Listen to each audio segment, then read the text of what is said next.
मुस्लिम minority हालात पर नजर डालता हमारा खास प्रोग्राम अधूरे ख्वाब। यूं तो हर हफ्ते किसी शहर, कस्बे और गांव में जाकर वहां के हालात आप तक पहुंचाता है। लिहाजा इसी कड़ी में आज हमारी टीम आ पहुंची है जयपुर के सांगानेर इलाके में। ऐसे तो सांगानेर कागज और टाई डाई के लिए जाना जाता है, पर यहाँ पर रहने वाले मुस्लिमों के सामाजिक, आर्थिक और तालीमी हालात क्या हैं, आज इसी का जायजा लेंगे। साथ ही राजधानी में रहने का कितना फायदा मिल पाया है इन्हें और कितना आगे बढ़ पाए हैं यहाँ के बाशिंदे, इस पर भी डालेंगे नजर। तो आइए शुरू करते हैं अधूरे ख्वाब और जानते हैं सांगानेर में रहने वाले मुस्लिमों के हालात।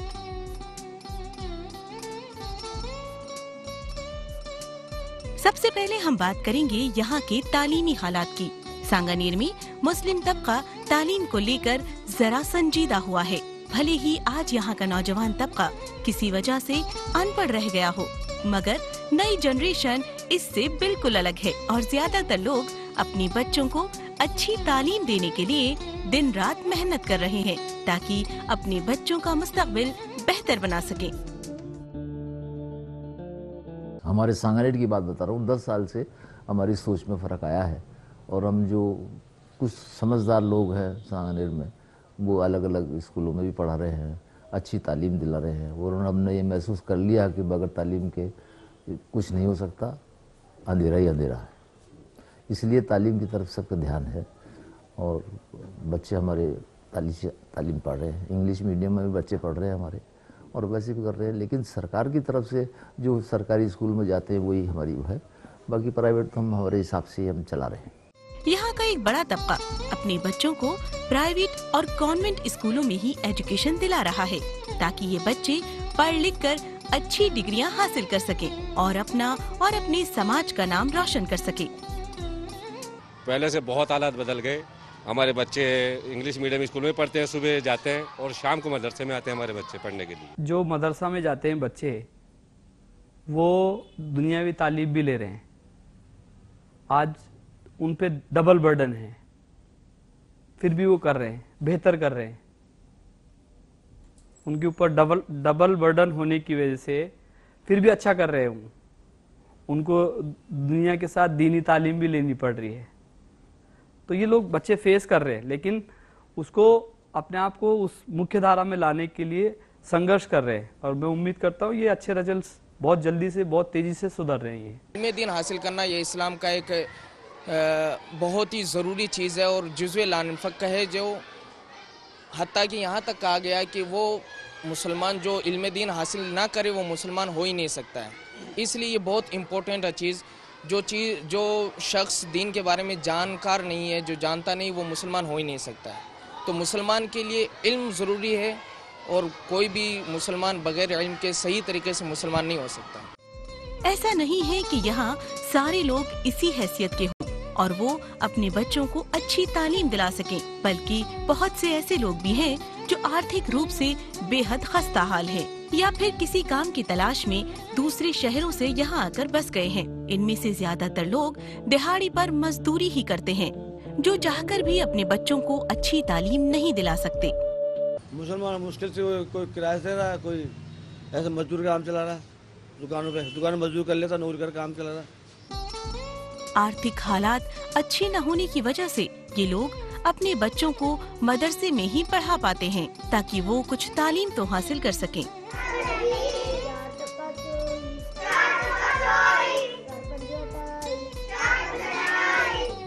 एजुकेशन की तरफ माइनॉरिटी के लोगों को ध्यान देना चाहिए, सरकार पर निर्भर नहीं रहना चाहिए, अपने पैरों पर खुद खड़े हो।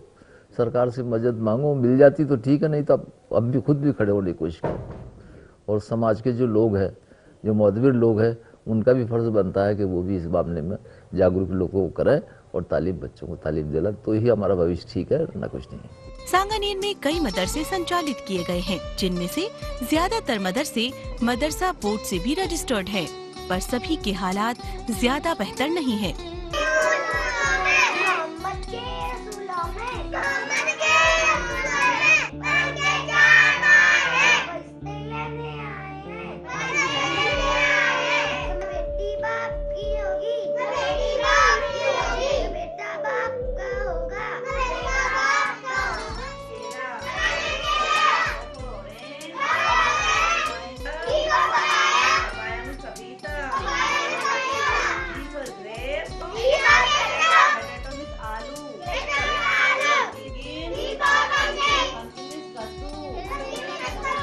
जिसकी आर्थिक स्थिति खराब है वही बच्चे मदरसों में आते हैं, बाकी बच्चे प्राइवेट स्कूलों में जाते हैं। पहले से तो बहुत जागरूक हैं, बाप बच्चों को स्कूल में भेजते हैं, मदरसों में भेजते हैं, दीनी तालीम दिलाते हैं बच्चों को। पहले से बहुत ज़्यादा फ़र्क पड़ा है। मदरसा बोर्ड से फर्श वगैरह, खेलने कूदने का सामान, बाकी किताबों के अलावा बच्चों के लिए कुछ भी नहीं है। जैसे कॉपी, किताबें, बस्ते, ये सब कुछ भी नहीं है। बिल्कुल भी तवज्जो नहीं है कि मदरसे के बच्चों को कुछ चीज़ मुहैया कराएं। जैसे उनके लिए भाई इनकी आर्थिक स्थिति ख़राब है तो इनकी सुधारने के लिए भाई कॉपी, किताबें वगैरह, बस्ते दें, शूज़ दें, ड्रेस दें, ऐसा कुछ भी नहीं है। यहाँ गरीब तबका जो है वो जो है यहाँ पर बच्चों को भेजते हैं, और जो अमीर लोग हैं वो अपने बच्चों को जो है वहाँ भेजाते हैं। बहरहाल उनके घरों पे भी ट्यूशन का चलता रहता है, तो वो दीनी तालीम भी सीखते रहते हैं, लेकिन इसको भी अच्छा समझते हैं वो कि मदरसों में गरीब बच्चे भी सीख रहे हैं। लेकिन गवर्नमेंट की तरफ से इनको पूरी पूरी सहायता दी जाए बच्चों को। ये बहुत गरीब बच्चे हैं, बेचारे किराए से यहाँ रहते हैं, और जो है इनके माँ बाप की इतनी तनख्वाहें नहीं है जो इनको बेचारों को ड्रेसें और कुछ ऐसे भेज सकें। और यहाँ पर जो है अच्छा सा इंतज़ाम होना चाहिए, बच्चों को टेबल, कुर्सियाँ, फर्श, कालीन गवर्नमेंट की तरफ से सहायता दी जाए। मदरसा बोर्ड को बहुत सारे पैसे बजट में देते हैं, लेकिन मदरसों तक कितना पैसा जाता है? पैरा टीचर्स को टाइम पे तनख्वाह नहीं मिलती है। सरकार मदरसा बोर्ड है, लेकिन मदरसे में कोई उनका कोई चेकआउट चेक लिस्ट नहीं है। पैरा टीचर्स आते ही नहीं आते, बच्चे पढ़ रहे नहीं पढ़ रहे हैं। तो ये बहुत सारी दुश्वारियां जो ख़ास तौर से अक़लियत के साथ हैं, उसके लिए समाज को भी आगे आना पड़ेगा।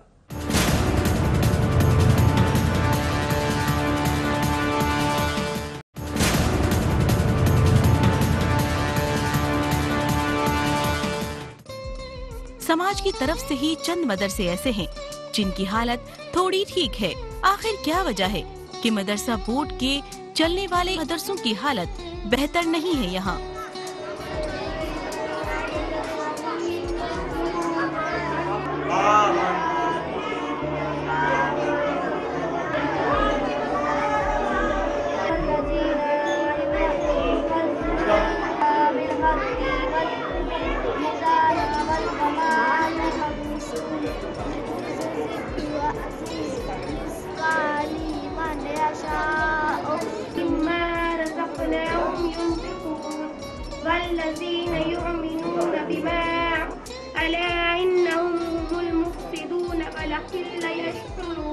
जो लोग स्कूल और कॉलेज में पढ़ते हैं वो यहाँ पर शाम में पढ़ने के लिए आते हैं। अरबिक और उर्दू उन्हें प्रोनाउंसिएशन के साथ पढ़ाई जाती है, उच्चारण के साथ में, जिसका आज के ज़माने में बहुत ज़्यादा ज़रूरी है। और ख़ासकर अरबिक लैंग्वेज में उच्चारण की बहुत हद तक ज़रूरत है, इसलिए कि अरबी ज़बान में अगर तलफ़ुज़ और उच्चारण में कुछ कमी हो जाए या सही से अदा ना कर पाएँ तो उसकी मीनिंग चेंज हो जाती है, जिससे कुरान का माना भी उल्टा हो जाता है और जिसकी बुनियाद पर हम नमाज भी फिर सही से नहीं पढ़ पाते। दीन के मामले में बच्चों को आगे बढ़ा रहा है, कुरान शरीफ सही तरीके से पढ़ाना, उर्दू, क्योंकि आज हम मुसलमान अपनी पढ़ाई से पिछड़े हुए हैं और उस मदरसे ने इस काम को बहुत आगे बढ़ा दिया। कि अगर हम स्कूल की पढ़ाई नहीं करते तो दुनिया मानती है कि मुसलमान पिछड़े हुए लोग हैं, इसलिए आज दोनों स्टडीज़, हम ये स्टडी तो जब सबसे ज़रूरी है क्योंकि हमें आदाब सिखाती है। ये मुसलमानों की एजुकेशन के लिए दीनी तालीम का होना बहुत ज़रूरी है। आज दुनिया तालीम के बिना पर कहाँ से कहाँ पहुँच रही है। हम मुसलमानों में अक्सर मस्जिदों में ऐलान लगाते हैं और मस्जिदों में तालीम यही देते हैं कि मुसलमान दुनियावी तालीम भी सीखे और दीनी तालीम भी सीखे। दुनियावी तालीम ज़िंदगी गुजारना है तो दुनियावी तालीम का होना भी ज़रूरी है, और दीनी तालीम से जो है फ़र्क अल्लाह से ताल्लुक़ करना है तो उसके लिए दीनी तालीम का होना ज़रूरी है। दीनी तालीम के लिए हम मदारिसों में जो है तरगीब देते हैं कि भाई मदारिस में आओ, दीनी तालीम सीखो और अल्लाह को एक मानो। और दुनियावी तालीम के लिए इंसान जो है कारोबार की लाइन से, किसी भी लाइन से मेहनत करता है तो वो दुनियावी तालीम सीखता है। अल्हम्दुलिल्लाह यहाँ पर अब बहुत ज़्यादा फ़र्क पड़ा है, दुनियावी तालीम भी सीखना और दीनी तालीम की तरफ भी लोगों का रुझान हुआ है। अभी यहाँ सांगनेर में 5-7 मदरसे चल रहे हैं, मदरसा बोर्ड, और यहाँ के पैरा टीचर भी काफ़ी अच्छी मेहनत कर रहे हैं अल्हम्दुलिल्लाह। सरकार ने बना दिया मदरसा बोर्ड, लेकिन अभी मैं जहाँ तक समझता हूँ, जहाँ तक लोगों का रुझान देखा और लोगों से जो बातचीत होती है, मदरसी बोर्ड की तरफ से नाकाफ़ी है, क्योंकि टीचर ही नहीं है और ऐसे लोगों को टीचर बना दिए जो फर्जी है मामला सारा, उसकी तरफ किसी का ध्यान नहीं है कि भाई कौन कहाँ स्कूल चल रहा है कि नहीं चल रहा, मदरसा चल रहा है कि नहीं चल रहा है। मैंने पे तनख्वाह उठा लेते हैं, कुछ लेना देना नहीं है। उसकी तरफ से मॉनिटरिंग कुछ भी नहीं हो रही है। और जहाँ तक मैं मानता हूँ कि जहाँ अगर किसी की ज़रूरत है तो ज़रूरत भी पूरी नहीं होती।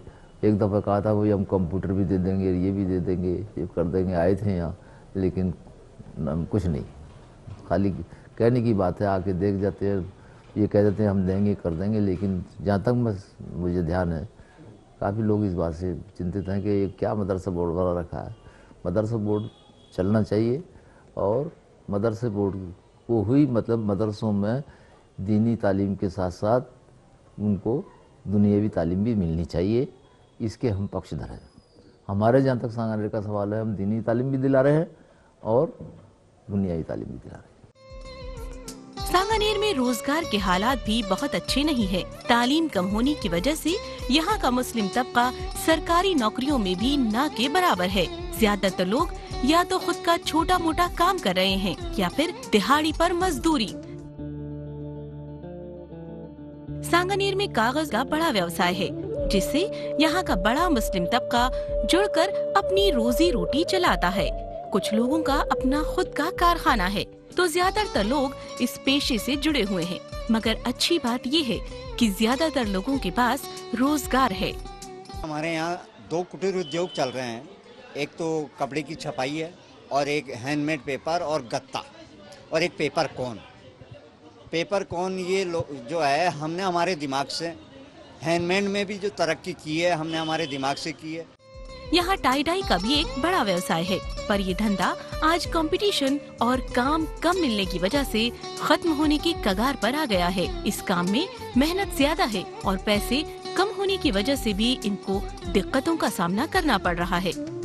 ये अपना खानदानी काम है टाई डाई। ये क्या मतलब अपन ये बाहर से लेकर आते हैं काम, एक्सपोर्ट से। गारमेंट्स अपना नहीं है, फैब्रिक अपना नहीं है। अपन कहाँ काम है इसके अंदर डाई करना, टाई डाई करना। सिर्फ मेहनत करते हैं अपन। इसमें इस तरीके से कलर लगता है इसके अंदर, ठीक है, इसके इस तरीके से कलर लगता है। अब इसे ये पक गया है ये, अब इसके बाद ये सूखेगा, खोल के वाश करके सुखा देंगे इसको। पैसा तो देखो इसमें ऐसा है फिक्स नहीं है रेट का। ये है कि कंपटीशन के हिसाब से किसी के 10-15 रुपये मिल जाते हैं, किसी के 20। कंपटीशन के हिसाब से रेट किसी में ज़्यादा मिल जाती है, किसी में कमी मिल जाती है। जिस हिसाब से मेहनत है उस हिसाब से अभी रेट मिल भी नहीं रही। इसमें सुबह से काम करते हैं शाम तक, 250-300 रुपये की मजदूरी बनाते हैं। इसके अंदर 350-250 रुपये का काम हो जाता है दिन भर में। सारे दिन काम करते हैं, कोई काम भी रेगुलर नहीं है। बारिश के टाइम पे बंद हो जाता है काम। यूँ तो सांगानेर में ठीक ठाक बाजार है, पर बाजार में भी कितनी दुकानें मुसलमानों के पास है ये देखने वाली बात है। यहाँ कुछ लोग ही हैं जिनके पास अपनी दुकानें हैं, लेकिन इनके पास इतने पैसे नहीं हैं कि वो अपने व्यापार को आगे बढ़ा सकें। लोन न मिलने की भी शिकायत है यहाँ के लोगों को। मुस्लिम माइनॉरिटी में शिक्षित जो तबका है वो काफ़ी कम है।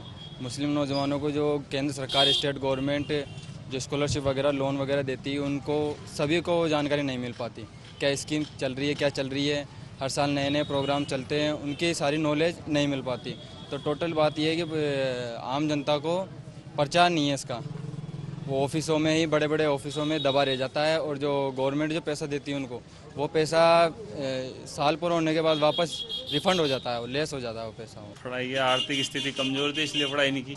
आगे की जनरेशन को तो पढ़ाएंगे इसलिए तो काम कर रहे हैं। खादी ग्राम उद्योग, बैंकों से हमें कोई प्रोत्साहन नहीं मिलता।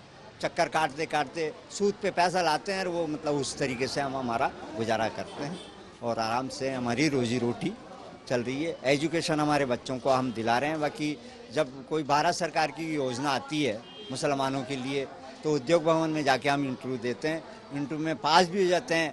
बाकी बैंक के अंदर हमारा काम नहीं होता।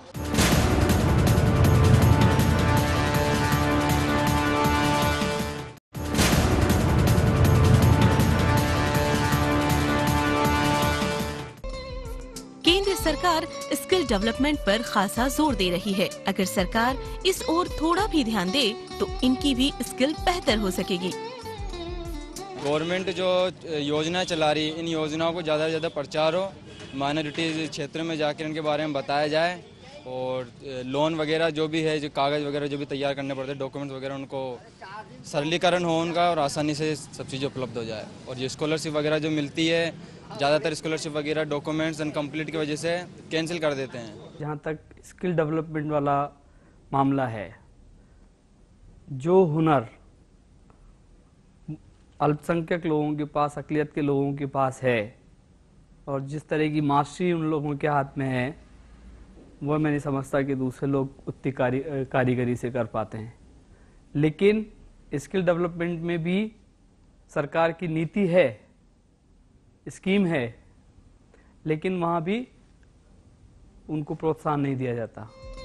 सांगानेर के जमीनी हालात भी देख लीजिए। कागजी मोहल्ला, सुभाष कॉलोनी, शिव कॉलोनी जैसे कई मोहल्ले हैं जहां मुसलमानों की अक्सरियत है, लेकिन इनके हालात ज्यादा बेहतर नहीं है। सबसे पहले बात करते हैं कागजी मोहल्ले की और वहां की वीआईपी कॉलोनी का। कहने को तो ये भले ही वीआईपी कॉलोनी हो, लेकिन वीआईपी जैसा यहाँ कुछ नजर नहीं आता। गलियों में बहता ये गंदा पानी इस बात की गवाही देता है कि जयपुर नगर निगम यहाँ किस तरह काम कर रहा है। ये गली जो है, इसका नाम वीआईपी गली है। इसमें इनकम टैक्स लोग देते हैं, बहुत अच्छा इनकम दे जाता है गवर्नमेंट में, लेकिन हम इतना परेशान हैं पानी से। हमें रात बिरात आने में, जैसे हम नमाज पढ़ने आते हैं तो उसमें भी इतनी परेशानी होती है पानी में। और हम बार बार जब नगर निगम में जाते हैं सफाई करवाओ तो हमारी कोई सुनवाई नहीं होती। हाँ आ रहे हैं, अभी आ रहे हैं, अभी आ रहे हैं, हम ये कहते हैं। कई बार तो हम पैसा इकट्ठा करके सफाई करवाते हैं, फिर कचरा हो जाता है नालों में, लेकिन हमारी तरफ कोई ध्यान नहीं है। सड़क में 1-1, 1.5 फुट गड्ढे पड़े हुए हैं, कभी गाड़ियाँ पड़ जाती है, कभी बच्चे पड़ जाते हैं। सड़क की कोई मरम्मत नहीं है। गंदे पानी में, गटर के पानी में खड़े हैं, नमाज पढ़ते हैं, एक छांटा भी लग जाता है तो हम नहाना पड़ता हमारे लिए। एक रोज 2 रोज मेरे छांटे लग गए। 7 बजे की नमाज में मैं नहाई जाके और फिर बाद में मैंने नमाज अदा करी। 70 साल की उम्र में, 60 साल की उम्र में सब लोग बुढ़े आदमी औरतें आती हैं इधर से, पानी में छांटे लग जाते हैं, नमाज हमारी नहीं होती है। पूरे ना रास्ता खराब रहता है, हमारे छोटे मोटे बच्चे सब गंदे पानी में नहाते, सारी बीमारी चलती है हमारे इसमें। लोगों की शिकायत है कि कई बार शिकायत करने के बाद भी यहाँ के हालात देखने कोई नहीं आता। पानी भरने से कई सारी बीमारियाँ भी फैल रही हैं यहाँ। हर वक्त जो है गंदी रहती है इससे, जिससे आजकल जो स्वाइन फ्लू का जो चक्कर चल रहा है, इसमें बहुत बदबू भी आती है, नालियाँ सड़ रही हैं, कोई सफाई का कोई व्यवस्था नहीं है, सरकार की तरफ से कोई ध्यान नहीं। जबकि ये जेडी अपलोड कॉलोनी है, ये इसको काफ़ी टाइम हो गया, कम से कम 15 साल हो गया इसको। जेडी का कोई यहाँ कोई रखरखाव नहीं है ना, इधर तो आते ही नहीं है सफाई के तो, बहुत कम आते हैं, मतलब कोई सुनता ही नहीं है पानी की। तो इतनी जोर से मतलब गंदी वाली बीमारी फैल रही है, बहुत जोर से, मतलब ये चारों तरफ ही है, बिजली को कुएं से ले चारों तरफ। बात सिर्फ यहाँ बहते गंदे पानी और टूटी सड़कों की ही नहीं है, बल्कि यहाँ पीने के पानी और साफ सफाई की भी है। लोगों का कहना है कि एक तो यहाँ वक्त से पानी नहीं आता, साथ ही सफाई वगैरह का भी वक्त से कोई इंतजाम नहीं है यहाँ। ज्यादातर औरतें खुद अपने घरों के आगे झाड़ू लगाती हैं, लेकिन मुसीबत ये है कि कूड़ा कहाँ फेंका जाए। दूसरे या तीसरे दिन हमको टंकी साफ करनी पड़ती है, कभी अच्छा आ जाता है, कभी बुरा आ जाता है पानी, और पीले बिल्कुल पानी खराब आता है, मतलब बहुत ज्यादा। इससे बहुत परेशान हो गए। खेते हैं तो ये तो कुछ भी नहीं बोलते नगर निगम। नहीं झाड़ू वाड़ू कुछ भी कौन लगे, कोई ना भंगी आवे ना कोई झाड़ू आवे। अब दे जावा ना तो कचरा न्यू इकट्ठा कर चले जावा। मौसमी स्कूल से लगा के स्कूल तक बुआरी, इधर वाले इधर की तरफ देंगे, कोई देता ही नहीं है बुआरी। नाले हम मोल साफ करवावा, कौन नाली साफ करवाया हमारे? अभी 200 रुपए दे के नाली साफ करवाइए, कोई नहीं आता है। हम तो मोल करवाते हैं, सब काम मोल करवाते हैं, कचरा मोल पिकवाते हैं, नाली मोल साफ करवाते हैं, कौन आता है हमारे? कोई नहीं आता है। चैम्बर का पानी गंदा आवे ना, जो सारा बहर है हमारे बाणे और आवे, और इसके सिड्डी में और अंदर गंदगी जावी हमारी। अब हम कहाँ तक करा ना, या चैम्बर का कोई कचरा उठावे, अब रोज हम कहाँ तक करा इसके वास्ते। बच्चों नीचे को उतारा, सिड्डी में तो नीचे को उतारा, अंदर ही रखा। हर वक्त अब दरखास्त देते हैं, चैम्बर नहीं साफ करते, आते नहीं, आके देखते चल जाते हैं। अब उधर का तो साफ हो गया है ना, क्योंकि पहले पानी निकलाओ, अब दरखास्त दे के आते हैं तो ना सुनते नहीं है, क्या आएंगे गाड़ी वाले नहीं आते।